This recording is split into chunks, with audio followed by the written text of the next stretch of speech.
Hello everyone, welcome you all to GATE academy and Unacademy. तो दोस्तों कैसे हैं आप सभी? मैं हूं आपका होस्ट दोस्त सिद्धार्थ पांडे। तो मेरे प्यारे साथियों, general intelligence and reasoning for SSC JE के लिए ये है आपका प्रैक्टिस सेट नंबर 6। तो इसमें भी मैं आपके लिए हमेशा की तरह 5 क्वेश्चन लेकर के आया हूं जो कि काफ़ी इंपॉर्टेंट है और एसएससी जेई में पूछे जा चुके सवाल है। तो भाई इसमें तो पूरे मार्क्स हम ला करके रहेंगे। तो आइए शुरुआत करते हैं आज के इस वीडियो की। सबसे पहला क्वेश्चन है आपके पास में डाइस से कि 3 different positions of the same dice, है ना, same dice are shown, the 6 faces of which are numbered from 1 to 6. Select the number that will be on the face opposite to the one showing 3. तो आप सबसे पहले ऐसे dice देख लीजिए जहां पर आपको 3 दिया गया है। हमने देखा सर कि 3 यहां पर दिया गया है। 3 के साथ में 2 नंबर दिए गए हैं, 1 एंड 2। क्लियर है? अगर आप बाकी के डाइसेस को देखते हैं तो आपको यहां पर और कॉमन क्या दिख जाएगा? 1 एंड 2। तो आप देख सकते हो कि आपको इस डाइस और इस डाइस में 2 साइड कॉमन दिख रही है। कैसा है ये? सर 2 साइड कॉमन है।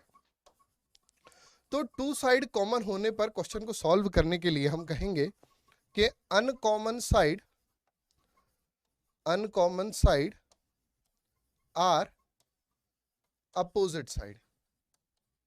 ठीक है, uncommon side are opposite side. तो अनकॉमन क्या दिख रहा है आपको? सर 3 के साथ में अनकॉमन हो गया 4। तो हेंस 3 के अपोजिट में क्या मिल जाएगा हमको? सर 4 मिल जाएगा। क्लियर हो गई बात? बढ़िया तरीके के साथ, शाबाश। नेक्स्ट क्वेश्चन है आपके मिरर इमेज से। तो यहां पर ये जो मिरर इमेज है आपको एक वर्ड दिया गया है मर्क्यूरी। तो जब इसकी मिरर इमेज बनेगी तो शुरुआत किससे होगी? सर वाई से होगी, है ना। और वाई वैसे का वैसा ही हमको दिखाई देगा। तो जहां पर देखिए वाई से शुरुआत ए की नहीं हो रही है और सी की नहीं हो रही है, 2 है हमारे पास में, है ना। ये 2 है हमारे पास में। अब इसको अगर आप देखो तो यहां पर सी है और यहां पर ओ है। तो मर्क्यूरी की स्पेलिंग में कहीं पर भी ओ नहीं आ रहा। तो ऑप्शन डी भी एलिमिनेट हो गया और बचता है हमारे पास में ऑप्शन बी।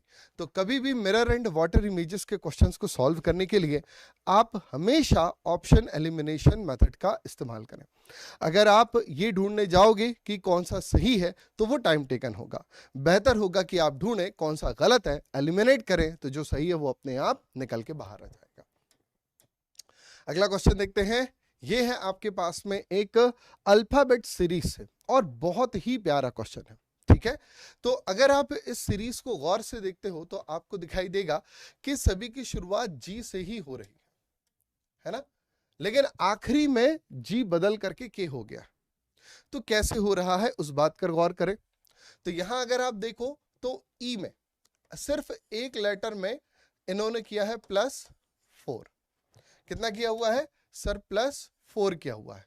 और बाकी का GNOM एकदम सेम टू सेम लिखा हुआ है ना।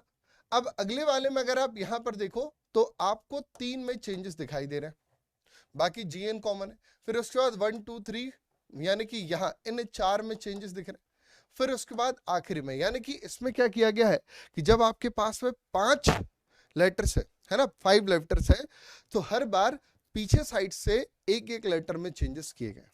जैसे कि यहां पर लिखा हुआ है सर GNOM और E। तो सबसे पहले इन्होंने क्या किया है सर? E में +4 करके इसको बना दिया गया है I, और बाकी का as it is common GNOM। इसके बाद क्या किया गया है कि यहां पर इसमें +4 कर देंगे तो ये हो जाएगा 13 और 4 17, यानी कि ये बन जाएगा Q। I वैसा ही है और बाकी के GNO भी सेम टू सेम है। इसके बाद इन्होंने क्या किया है कि इसमें +4 किया है, तो 15 और 4 हो गया 19, यानी कि S। ये हो गया Q, ये यहां पर I, और शुरू का भी सेम टू सेम। उसके बाद आखिरी वाले में इन्होंने N में +4 किया है, तो ये बन गया R, G वैसे का वैसे ही, S Q और I। And last but not the least +4, तो ये हो गया सर 11 यानी कि कितना सर? KRSQI। तो एक बहुत ही अच्छी सीरीज है। जनरली ये सीरीज जो है वो आसानी से दिखाई नहीं देती। तो हमसे तीसरा टर्म पूछा गया है तो GNOQI, hence option C is the correct answer. तो अगर आपको लेटर्स की प्लेस वैल्यू याद है तो आप आसानी से इन क्वेश्चंस का जवाब दे सकते हैं, तो बड़ी आसानी से ये सवाल बन जाएंगे, कोई दिक्कत नहीं जाएगी, बस थोड़ा सा अवेयर रहिएगा। अगला क्वेश्चन है, इसका कहना है कि in a family the income of आमला is 180% of the income of her husband Balu and the income of Charu is 150% of the income of Amla.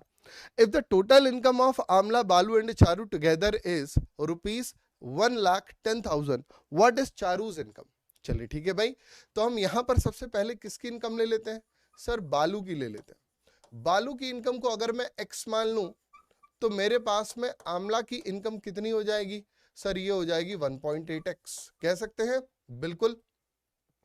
और अकॉर्डिंग टू दिस जो चारू की इनकम है वो हो जाएगी 1.5 ऑफ 1.8, यानी कि 1.5 into 1.8 is equals to 2.7x। Clear? अब इन तीनों की इनकम का टोटल निकाल लेते हैं, तो यहां पर टोटल अपन निकाल लेते हैं भाई। टोटल कितना हो जाएगा? Sir x plus 1.8x plus 2.7x which is equals to 1,10,000। तो इन सबको ऐड कर लेंगे तो ये हो जाना है sir 5.5x is equals to 1,10,000। So here x will be equals to 1,10,000 divide by 5.5x।